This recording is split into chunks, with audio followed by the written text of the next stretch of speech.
the account of the great miracle from Matthew's Gospel, chapter 28.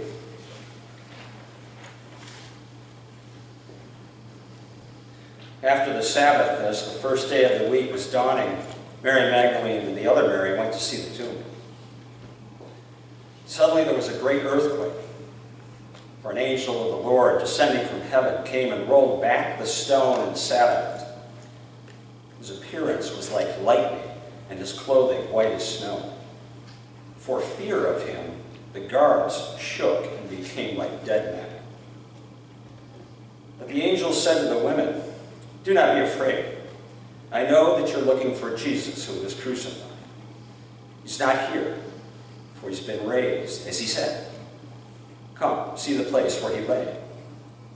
Then go quickly and tell his disciples he's been raised from the dead, and indeed he's going ahead of you to Galilee. There you will see him. This is my message for you." So they left the tomb quickly with fear and great joy and ran to tell his disciples. Suddenly Jesus met them and said, "Greetings." And they came to him. He took hold of his feet and worshipped him. Then Jesus said to them, "Do not be afraid. Go and tell my brothers to go to Galilee. There they will see me." So ends the reading of God's holy word.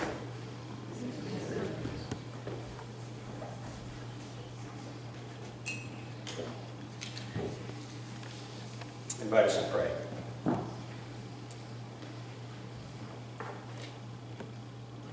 Eternal God, open our hearts, make our spirits receptive as we listen to this extraordinary story from the Gospel account in Matthew.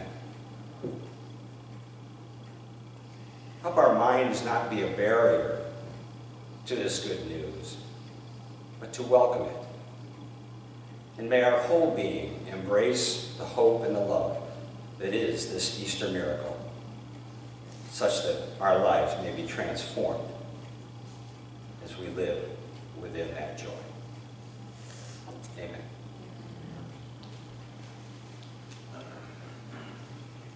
Well, happy Easter. Happy Easter. Thank God, the beauty of revisiting the same story again and again, like the Easter story, is that you have a chance to look at it from a different angle each time. And this time around, I'm not looking at it through the eyes of the two Marys, or even from the vantage point of Peter or the disciples, or even from the perspective of Jesus. This time, my attention is drawn to the only paid staff in the whole drama, that is, the guards. Now, I don't know how you draw the short straw to get guard duty at a tomb, but it has to be about the lowest of the low assignments, especially in this case. And these two guys, I guess there were two, however many there were, tend to get kind of scant attention. So I think they deserve a little bit of attention and compassion. First of all, tombs by their nature are generally far removed from most of the amenities of life. Chances are there wasn't a Starbucks for miles.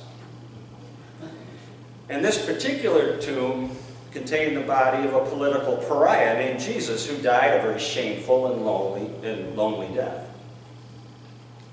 And if that were the extent of the story, then the guards' worst battle might be with boredom. But this Jesus guy had also accrued quite a following. They might have been rather scarce at the time of the crucifixion, but his devotees were still around, and there was a very real prospect that some of these radicals might return to the tomb and attempt to steal the body, maybe claim that he was raised from the dead, thereby inflaming the followers, making life miserable for anyone, including the Roman magistrate, who, by the way, was paying the guard's salary. So it wasn't an easy job. As a baby doctor told me a long time ago, describing his work, it's 99% boredom and 1% terror. Although with the guards, it might have been more like 50-50. Propping open their eyelids, waiting for mayhem. The guards, of course, were in for quite a surprise. A real surprise.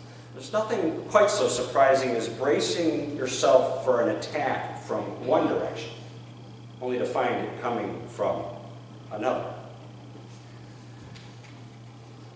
Brings to mind another ancient story of the Trojan horse, and part of what made that story so memorable was the element of surprise. The Trojans pulled the horse, this giant horse, into their stronghold, thinking it was a victory trophy, only to find a host of Greek warriors pouring forth from inside the horse, overtaking the city of Troy.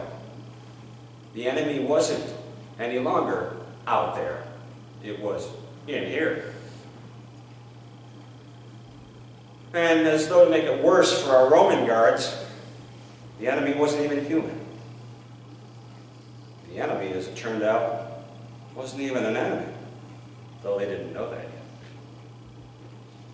So with their nerves on edge and their spears and swords at the ready, they didn't stand there with slingshots. They scanned the area for any sign of threat. And then the earth began to shake, the rock starts to roll, some sort of otherworldly angel dressed in lightning bolts shows up, and the poor guards are rendered utterly paralyzed. All this for probably not much more than minimum wage. Because, no offense to anyone here, captains and colonels generally didn't get stationed at a tomb. So it must have dawned on them quickly that the adversary was not out there, it was in here. And how unnerving is that? I gotta wonder how likely it would have been that they would have even taken the assignment if they'd known what they were going to be asked to do, which was essentially to incarcerate God. Now that assignment would make keeping Hannibal Lecter in prison look like a cakewalk. There isn't enough razor wire in the world to keep Jesus in his tomb. Even the full force of the Roman Empire couldn't do it. Contrast all that to the two women named Mary who entered the scene. First of all, women in the culture at that time had about as much social power as your average farming. And here they come to this scene of sadness and death, not even armed with spices, and certainly lacking any means of even opening the tomb. Utterly powerless, except for two assets: faith and love. The tomb may have been sealed shut, but their hearts were wide open as heaven itself, even if their hearts were, you might say, broken open. And I have to laugh at the angels' almost tepid effort to calm the nerves of the women. They just witnessed an earthquake, a rock-splitting explosion, a tomb open.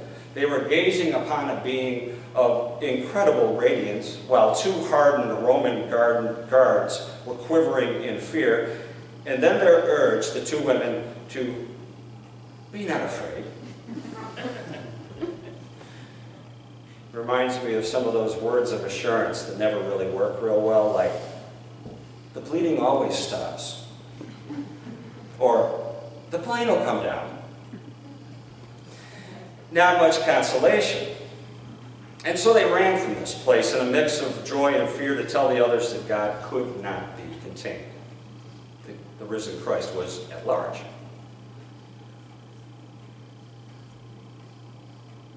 True confession time, I think sometimes I want to contain God. Not in a tomb, but within the limits of my little mind, within the confines of my narrow allegiances and categories. God only helps our side. God only furthers my agenda. God can't be on the other side of the aisle. I don't know who I think is on the other side of the aisle. But if there's one thing I hear in this Easter story, it's God is bigger than any of my little boxes, anything I can conceive or contain. And I think Easter is a time when I need to be reminded just how big and good God is. In a funny little way, I got reminded at Wegmans about a week or so ago. It wasn't pyrotechnics, it wasn't seismic shocks, there were no lightning bolts, angelic beings, quite. Just a little girl with cerebral palsy making her way through the market cafe on crutches. And the scene was nothing about pity or sympathy or sentimentality. It was about pluck and courage and lunch. A little girl embracing life as tightly as she was embracing those steel crutches, making her way in a world not necessarily easy, and yet so very good. She refused to be contained by her disability, by gravity, by embarrassment. She was, like everybody else, just trying to find something good to eat.